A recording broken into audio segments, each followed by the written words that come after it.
Ravi de nous retrouver sur Chat 24. Mesdames et messieurs, bonsoir et bienvenue au Journal Monde.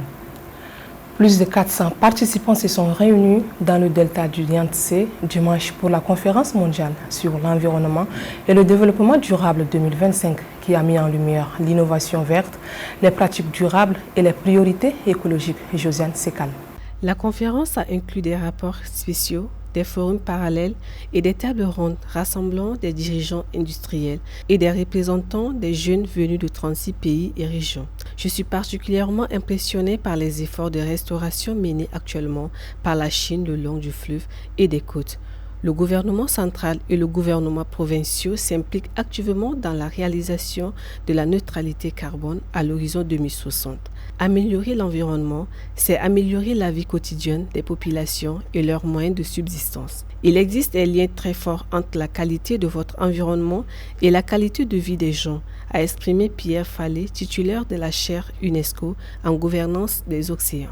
D'après la discussion de la conférence, la Chine a vigoureusement accéléré la transformation et la modernisation de ses structures économiques, énergétiques et industrielles ces dernières années.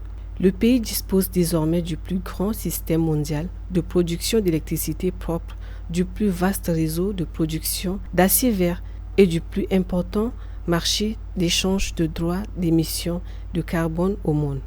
En 2024, 90,4% des eaux de surface dans la ville chinoise ont atteint la qualité d'excellence, tandis que plus de 30% du territoire national était classé en zone de protection écologique. Ces zones protégées préservent efficacement 90% des catégories d'écosystèmes terrestres et 74% des espèces fauniques protégées de premier plan en Chine. Le sentiment d'accomplissement en matière de progrès écologique du public a été considérablement renforcé, a indiqué Wang Zibin, directeur du département des sciences, de technologie et des finances du ministère chinois de l'écologie et de l'environnement. L'exploitation minière non autorisée en eau profonde par le gouvernement américain dans les eaux internationales est très imprudente et irresponsable, a déclaré un expert américain en environnement maritime, Amina Lucienne.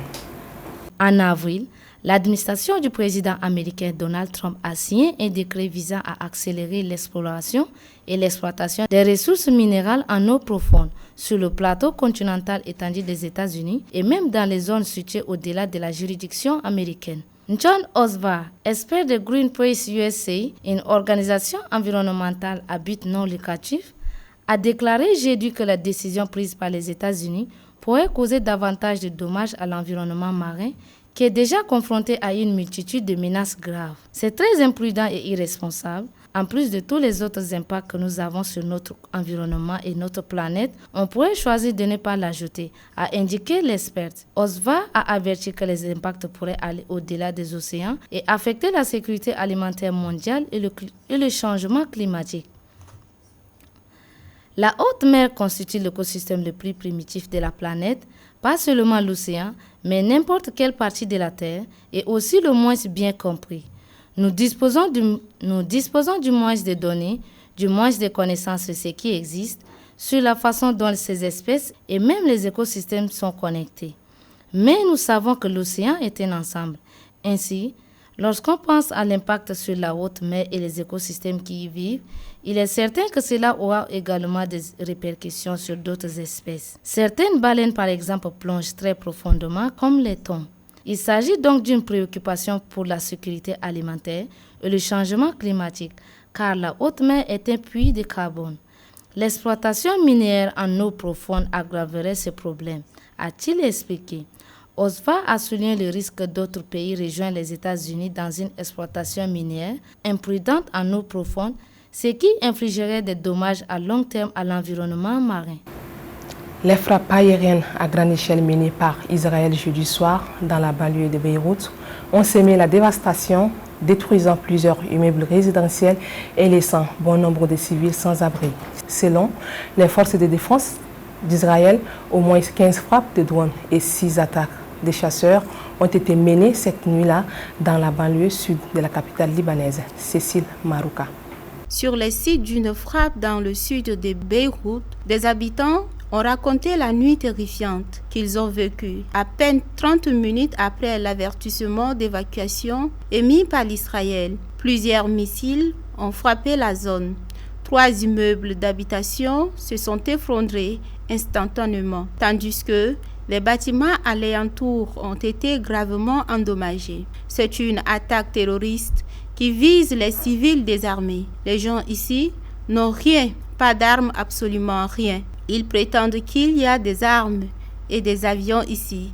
Ce sont toutes sortes d'absurdités et ce ne sont que des mensonges. S'ils veulent inventer quelque chose, ils devraient au moins trouver une meilleure excuse. La vérité, c'est que les gens ici aiment la culture et aiment la vie. Nous aimons tout le monde et le monde entier, a dit un habitant local. À proximité, une frappe aérienne a réduit 2 immeubles de 11 étages en gravats, tandis que l'onde des chocs a retourné plusieurs voitures. Quelques jours plus tard, une fumée noire s'élevait encore des décombres. Jusqu'à présent, Israël attaque la banlieue sud toutes les 1 ou 2 semaines. Comme vous pouvez le voir, il n'y a ici que des civils et les habitants n'ont nulle part où se réfugier. L'armée israélienne continue aussi de frapper le sud du Liban et la région de la Beka, a indiqué un autre habitant de la banlieue sud. Conflit russo-ukrainien toujours, la Russie a accusé samedi l'Ukraine de retarder indéfiniment un échange de prisonniers et une restitution des corps des soldats tombés au combat. Fatima Ibrahim Omar. La Russie accuse l'Ukraine de rester un échange de prisonniers. La Russie a déjà transmis à l'Ukraine une première liste de 640 prisonniers et commencé le transfert des corps des soldats ukrainiens. Mais les négociateurs ukrainiens ne se sont pas présentés sur le lieu d'échange, a déclaré l'assistant du président russe Vladimir Medinsky dans un message sur Telegram. Il a appelé l'Ukraine à respecter strictement le calendrier et tous les accords conclus et a commencé immédiatement l'échange. Kiev n'a pas réagi dans l'immédiat à ces accusations. Lors de leur dernier cycle de négociations à Istanbul lundi, les 2 parties s'étaient accordées sur un échange, tout pour tout, incluant les prisonniers gravement malades ou blessés, ainsi que les militaires de moins de 25 ans, selon M. Medinsky. Le président ukrainien Volodymyr Zelensky avait pour sa part annoncé mercredi qu'un échange de prisonniers selon une formule 500 contre 500 aurait lieu ce week-end. Des soldats israéliens ont tué au moins 12 personnes et ont blessé d'autres lors de tirs près de 2 points de distribution d'aide à Rafah, dans le sud de la bande de Gaza, gérée par un groupe soutenu par Israël et les États-Unis, ont déclaré dimanche des responsables palestiniens de la santé et des témoins. Adam Brahim Kamis. Dans un communiqué publié dimanche par les autorités sanitaires de Gaza, les opérations militaires israéliennes font état d'au moins 41 Palestiniens tués dans Munir al-Burj. Le directeur général des autorités sanitaires de Gaza a déclaré dimanche que le système de santé local était au bord de l'effondrement en raison des frappes militaires continues d'Israël et le blocus. Face à cette situation désastreuse, Munir al-Burj a déclaré l'état d'urgence dans les hôpitaux de Gaza. L'armée israélienne a annoncé dimanche avoir retrouvé le corps de Mohamed Sinwar, le leader de la branche armée du Hamas, dans un tunnel du sud de la bande de Gaza. Le corps a ensuite été transporté en Israël. Dans un communiqué, l'armée a indiqué avoir confirmé au terme d'une procédure d'identification formelle que le corps de Mohamed Sinwar se trouvait dans un souterrain sous l'hôpital européen de Khan Younes. Mohamed Sinwar et Mohamed Shabani, commandants de la brigade de Rafah du Hamas, ont été tués dans ce tunnel le 13 mai par l'armée israélienne et le Shin Bet, les services de renseignement israéliens. Leurs corps ont été retrouvés mercredi au cours d'un raid effectué dans la zone sous d'intenses frappes aériennes. L'opération est toujours en cours, a ajouté l'armée. Mohamed Sinwar, 49 ans, était décrit par l'armée israélienne comme l'un des cadres les plus anciens et les plus haut placés du Hamas. Il aurait joué un rôle central dans l'attaque du 7 octobre 2023 contre Israël. Il était le frère cadet de Yahya Sinwar, l'ancien chef du Hamas à Gaza, qui a été tué par l'armée israélienne en octobre 2024. Mesdames et messieurs, merci à vous de l'avoir suivi et je vous retrouve demain.